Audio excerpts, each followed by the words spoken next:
Hi, welcome to St. John Fisher College Oral History Project. I'm with the Fisher class of 1955, the Pioneers. With me today is Jack Murphy. Hi, Jack. Hello, young lady. Why did you choose to go to St. John Fisher for college? Oh my gosh, this is going to take the whole thing. Oh, take as much time as you need. Okay, let's go. We'll go back a step. I graduated from Aquinas in 1950. Now that was the advent of the Korean War. So, quite frankly, we didn't know if we were going to get drafted. Should we make some plans? All those good things. And in the fall of '51, that's how I came out to John Fisher. And I met Father O'Mara, and in fact, it was Jake Kalb and I, we got kind of processed together. We both came out here together. So that's how I really wound up, at Fisher. But looking back, it was just a tremendous experience for, being in the first class and everything. It was. You want to share some of those experiences? Oh, got a lot of them. I got one that I don't think anybody has told you. I grew up in St. Ambrose Parish, which was over on Culver and Clifford Road. So when we had to come out to East Avenue, I used to take what they call the crosstown bus. And then they dropped me off at Culver Road and East Avenue. Well, the bus is coming out of the city, we could be sitting, so I'd always hitchhike. Well, one time I got picked up by this little old lady, very nice, very attractive, by the way, too. And she was on her way to St. Louis Church over in Pittsford. Went there every morning, but at varying times, and I just happened to catch her, that particular hour. But anyway, she said, we're driving along. She was asking me about the school. And I said, oh, yeah. I said, I really enjoy it. And she says, I think that is really nice what the Basilians have done. And I said, what's that? Well, to have a seminary up on the hill. I was kind of taken back a little bit, and I was just getting ready. We came up to the entrance to the college. I said, oh my gosh, I don't want to make her feel bad. I don't know really how to answer this. Well, anyways, 2 or 3 weeks later, she picks me up again.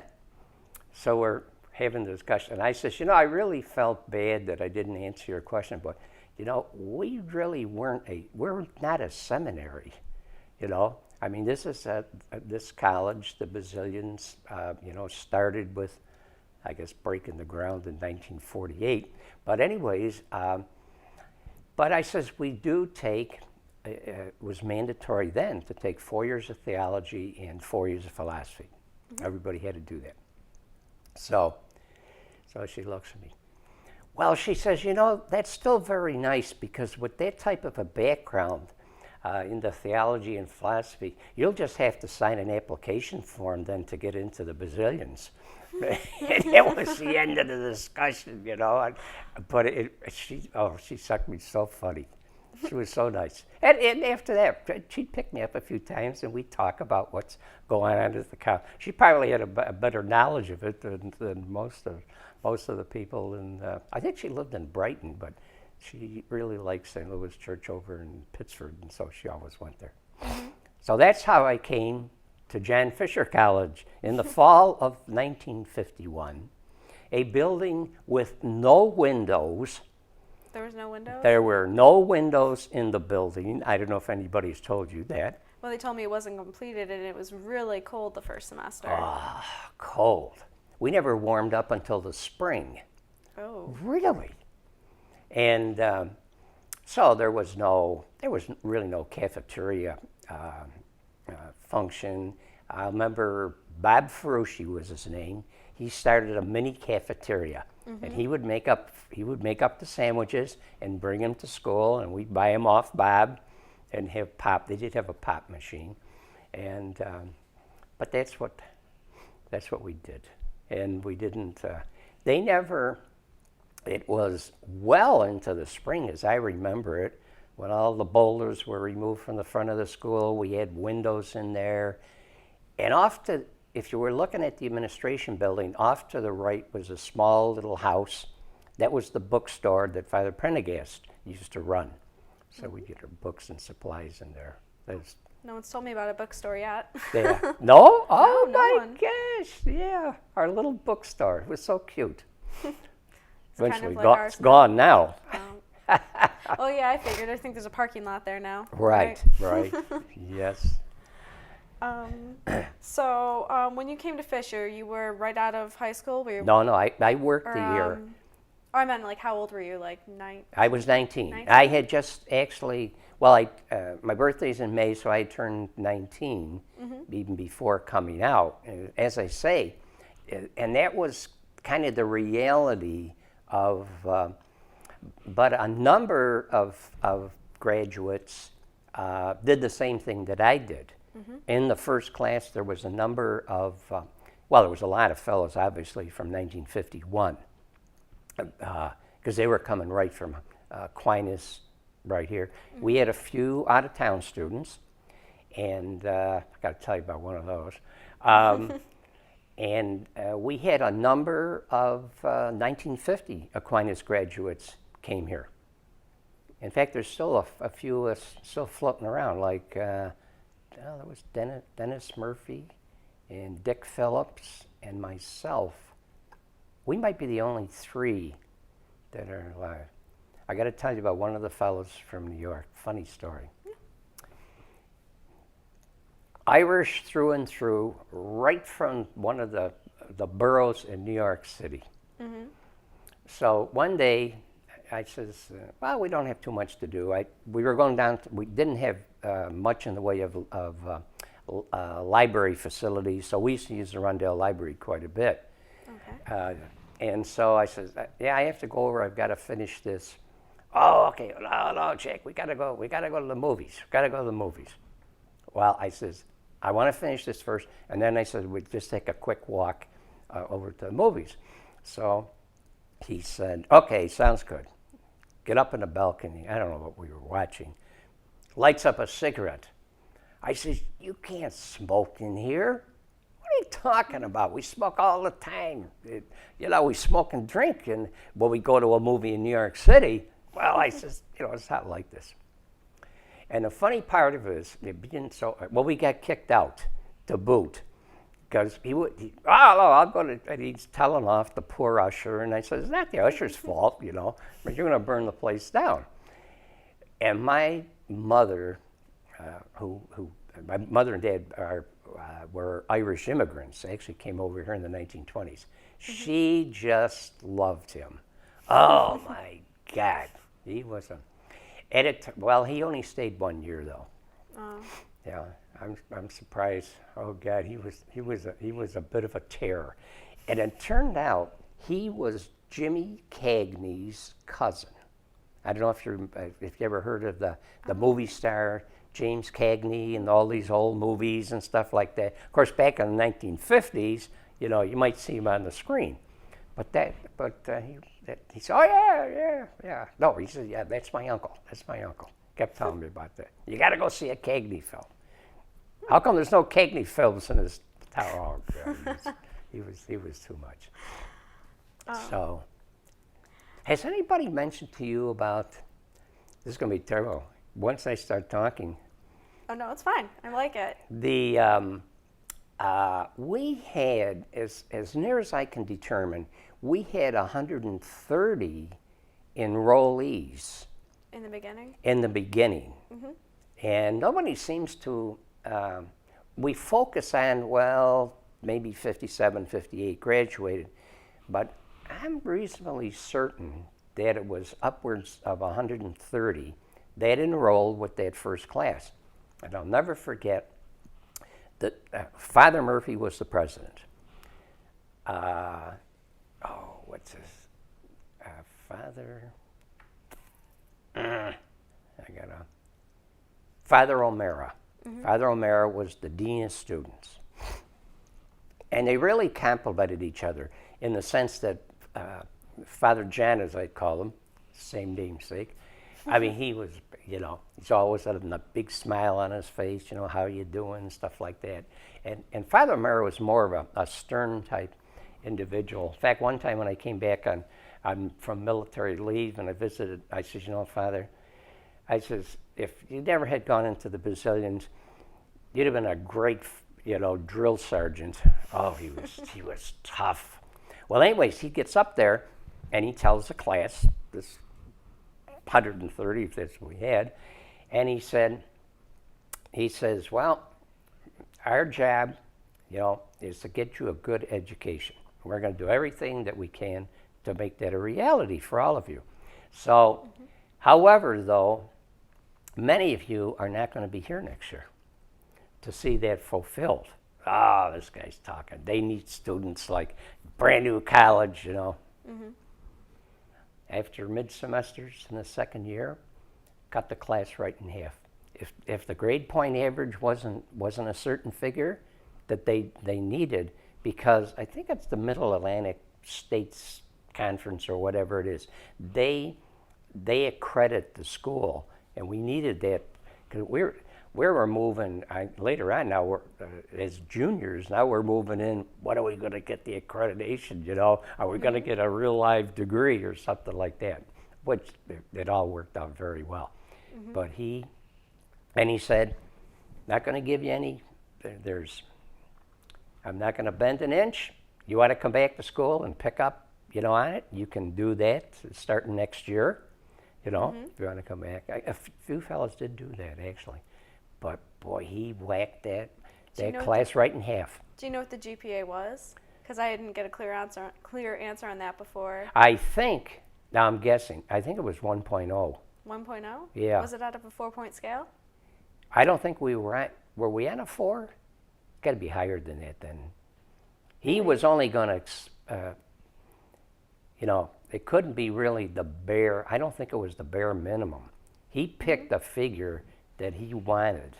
Wish I knew what that was. Seems, God, 1.5, how would that relate to 4? I'm not really sure on that point.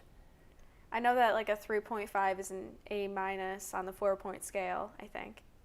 Yeah, because I graduated cum laude. I think I know I missed Magna by a 10th. I missed it by one course or something like that. I actually needed, though, I think an A in that course, and I got a B or something like that. But we had 2 in the class. Two of the fellows were summas. Oh, yeah? Summa cum laude, yeah. What were their names? Dr. Bowden, Ron Bowden, and Bob Roy. Last name is Roy. R-O-Y. Oh, okay. Bob Roy.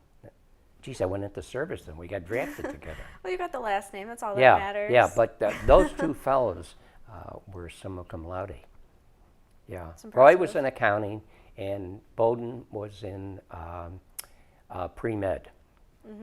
Tell you a nice story that I'm full of these stories. I don't know what I'm going to say at that awards thing. Probably as little as possible. Father, I didn't know this. I came back when I came back from service, because my wife and I were from Rochester, but I was stationed down at Fort Monmouth, and so when I came home, I came out to the college, and so I was talking to Father Romero, and he says, Father Murphy probably didn't tell you, but I'll tell you now. He didn't want me to say anything while you fellows were still in school. He went, some of the fellows, there was like maybe 5 or 6 of them that I can remember. They were applying for med school, Georgetown, the U of R, etc. Father Murphy went to those schools before. And I can remember Jim Usselman, who's a doctor. He's out in the West Coast. Spoke to him earlier, actually. Oh, you did? Yep. Oh, you got a hold of him? Yeah. You got better luck than I have, because I got to call these guys. I want to find out. Did he say anything about coming? We had a phone interview with him, actually. Yeah. Yeah. Oh, I'm glad, though. Well, Jim got up here, and I don't know if it was the last reunion or the one prior to that. And he says, he says, it wasn't for Father Murphy. He says, I went down to Georgetown, and I was already accepted. It was like I walked in the door, and And I know 3 of the fellows went to Georgetown. Ron Bowden, Ron's deceased. Ron was a good friend of mine. And, well, his wife and my wife grew up together. They were in our, Dolores was in our wedding. And so when Ron came to town, we'd go out. In fact, they lived right next door to us when we relocated back from Buffalo. Because I spent, then, I'm all over the lot, aren't I? It's okay. I'm getting information out of it. Well, I got drafted in August of '57, and then I had to serve 2 years active duty, then 2 years active reserve, and 2 years inactive reserve. But then, and I was with Haskin & Sells, a national CPA firm up in the Buffalo area. I was with them for, I think, approximately 6 years.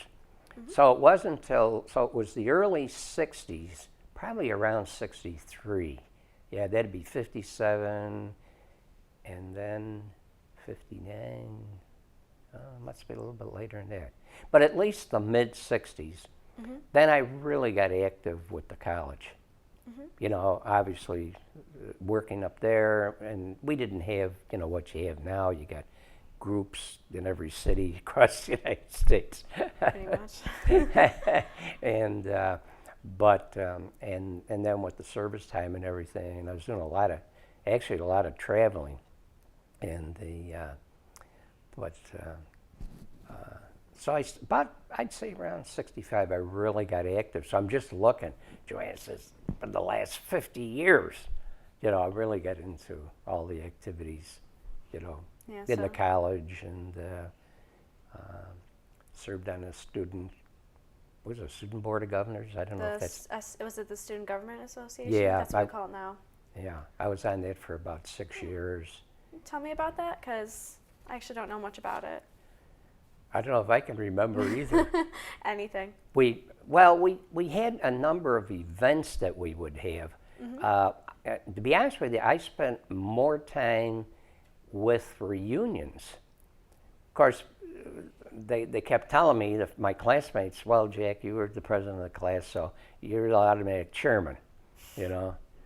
Seems like that's how it worked out with Aquinas this year, but I wasn't. But it's, yeah, we'd have events, well, similar to, we'd have, well, like, you know, we have some wine tastings here, that sort of thing. We had some of those, plays that we're going to over at the Eastman. Gosh, there was, of course, the Hackers Whackers was a big thing. In fact, that's the golf tournament. Oh, okay. The Hackers and Whackers. In fact, Jake and I, Jake and I would play together, and we had a great time there. Yeah. And so, but then Chris Sullivan, he told us, he says, there's nobody but you 2 guys from your class, you know, that play golf. He says, I can't get 4 older guys. You know, we used to have enough, you know, but as we pushed into the 80s, oh gosh, we can't find any golf partners.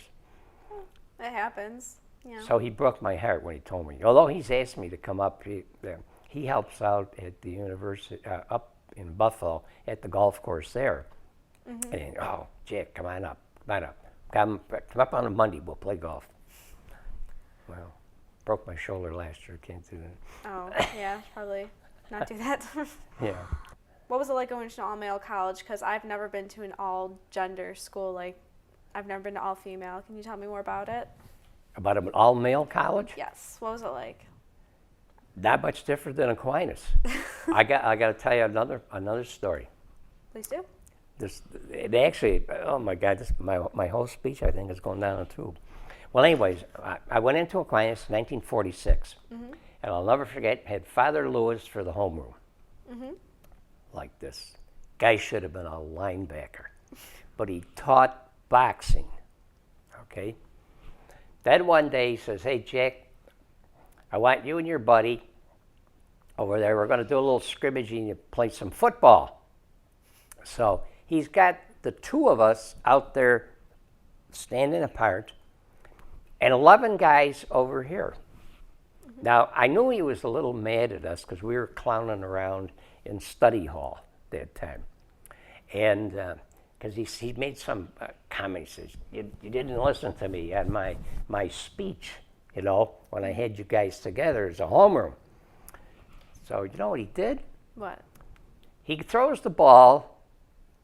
He says, okay, the team of 11's got the ball. Well, guess where they're coming? Where? They're running at us, all 11. Here's two of us that if we were 100 pounds soaking wet and about 5'1", honest to God, that was the size when I went into Aquinas. I was a peanut. We got two peanuts out there, and he's sitting there on the side just laughing his head off. I couldn't believe it. So I looked at my buddy and I says, we got to do one smart thing. He says, you're thinking the same I am? I says, yep. And we just ran for the school. And we could let the 11 go by. But Father Lewis would say, and this is what I always liked about the Basilian Fathers. You always knew where you stood with them. Mm-hmm. He says, okay. He says, you guys just came in from grammar school and you think you're God's gift to the girls. You're not. He says, this is tough. You're going to learn here. He says, I got your back. I'll help you out. The Basilians will help you out. But he says, you screw up literally, and there's consequences. So I know when he nailed us out in the football field, because we were kind of goofing off a little bit. And that continued. I could see it going right to when Father O'Mara did that about cutting the class. He says, I've got to do this for the good of the school.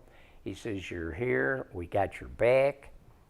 He says, we'll help you. And they did. They helped, really went out of their way to help you if you're having a tough time with the classes were smaller. Mm-hmm. See, eventually, even the first 4 classes, if you took 55, 6, 7, and 8, they probably didn't, maybe they had 60 graduates at the most.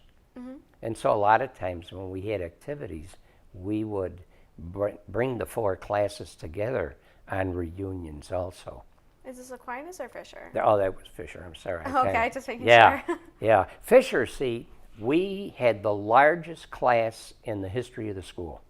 We had 420. I had to get all these statistics, and we must have graduated about 375. It's even when we have a reunion, it's much bigger, obviously, than have a reunion for Fisher, from our years. But anyways, that was neat. Well, you're a veteran. Why don't you tell me more about the veterans on campus? That I wouldn't know much about.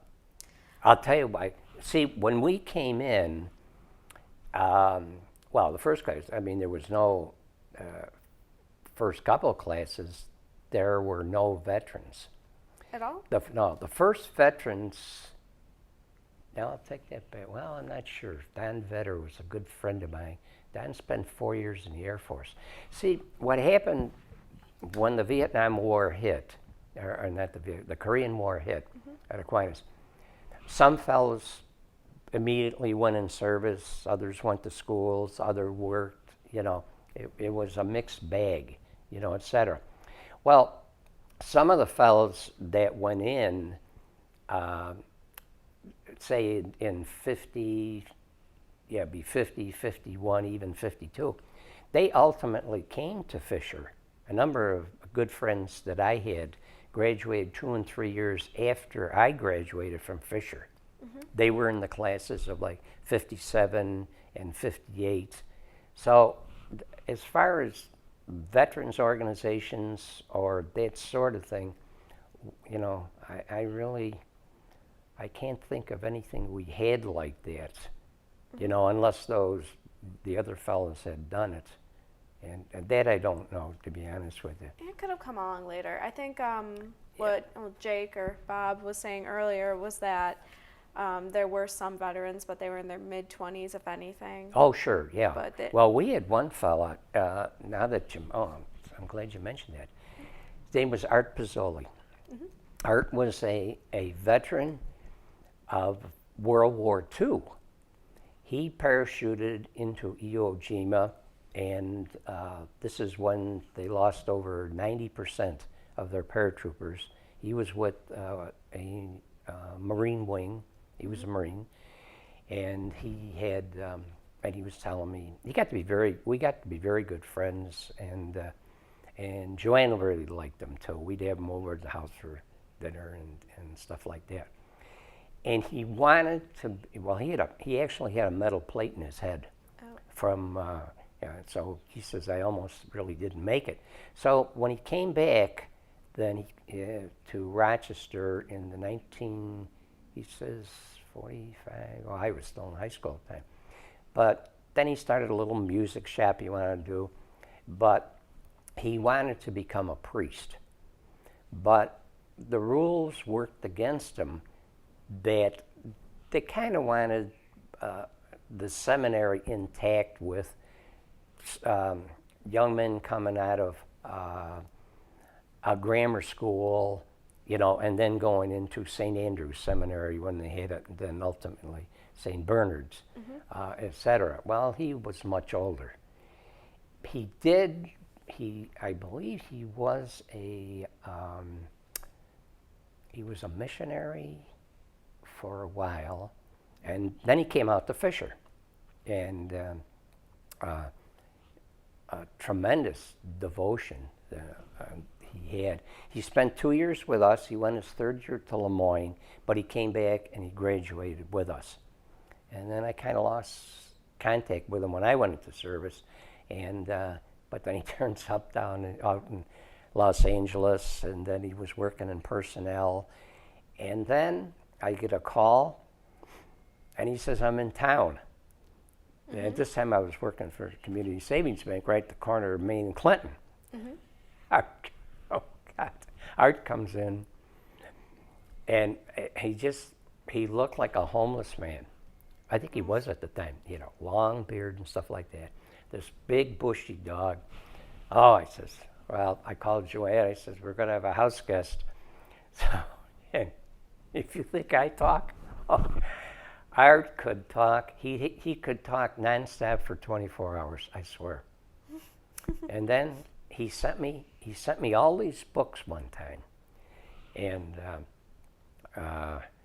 all kinds of articles, but some were really very, very interesting.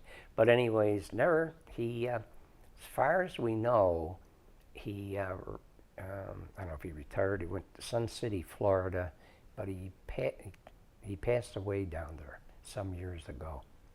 I tried contacting him, and because I've talked to everybody in my class, particularly on fund drives. Why don't you? Some of the reasons I got why they wouldn't give a dime. Oh my God, they blow me right off. But I've talked to every single graduate in our class. Yeah. Sounds like you built a lot of relationships. Well, the interesting one of the interesting ones, Danny Meyer, who heads up the L. Siegel Center. Danny and I were co-chairs of I think it's the 1980 fund drive. It was the very first one where we got in over $100,000.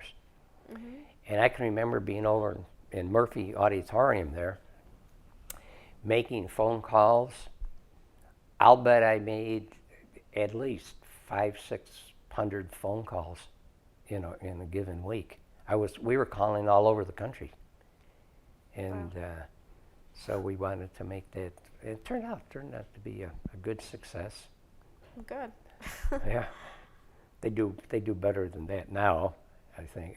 The Al Siegel? Yeah. Yeah, I actually got a scholarship from them before. Oh, how nice. Yeah, I think it was Al Siegel. Something like that. Well, we had a meeting here for well, I get a nice note because I kind of follow the Golden Anniversary Scholarship Fund. That's what we set up, the class of 50. I'm really loose. When did we set that up? got to be in, this is 65? 55. Mm-hmm. I think we set it up in 55. That would have been our 50th year reunion. That's right. So we set up that scholarship fund,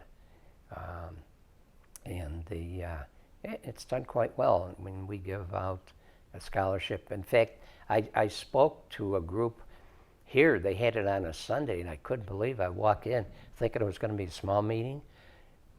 The whole hall was packed, and they were going to have a nice, little dinner afterwards, which they did. That's when I found out that Dr. Bain was leaving. And he's sitting right in front of me at the table there. And but I'll bet there was over 200 people in there. I wasn't expecting that. Oh, undoubtedly, the fish community is huge. Wow. Yeah, who knew like such a small class could, Oh, I know it. branch out so much. So, where did you live when you were attending Fisher? Just out of curiosity. Oh, it's actually on Martinet Avenue, which runs off Clifford Avenue.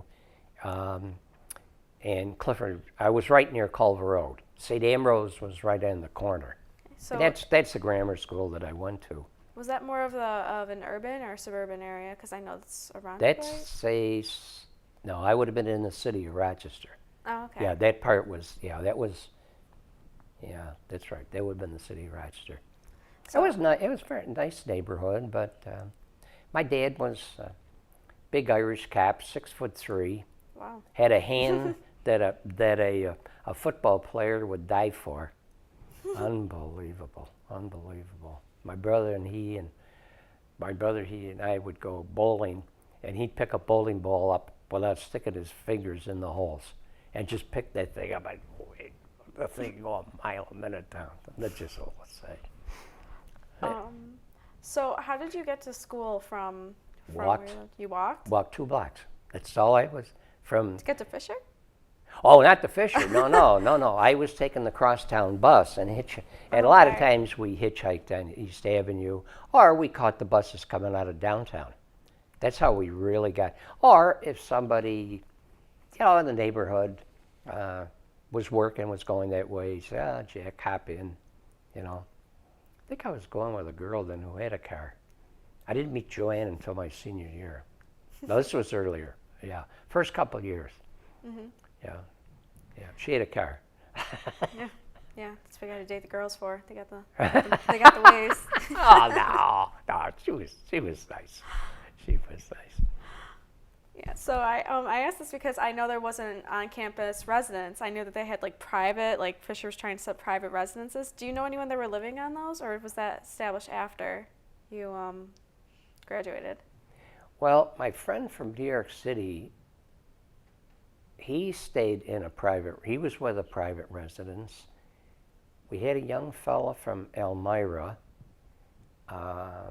would have had to been, I can't think of, there was only a few in our class that were really from out of town. Mm-hmm. It was pretty much, contiguous. Monroe County is where, and so they'd be busing. Some of the fellows had a car, and then so we'd use the car so we could go over and see the girls from Nazareth College. We used to go, there was a place when you go into Pittsford with the bridge overhead. It was just, you go under the bridge and turn to the left, and I can't think of the name of it.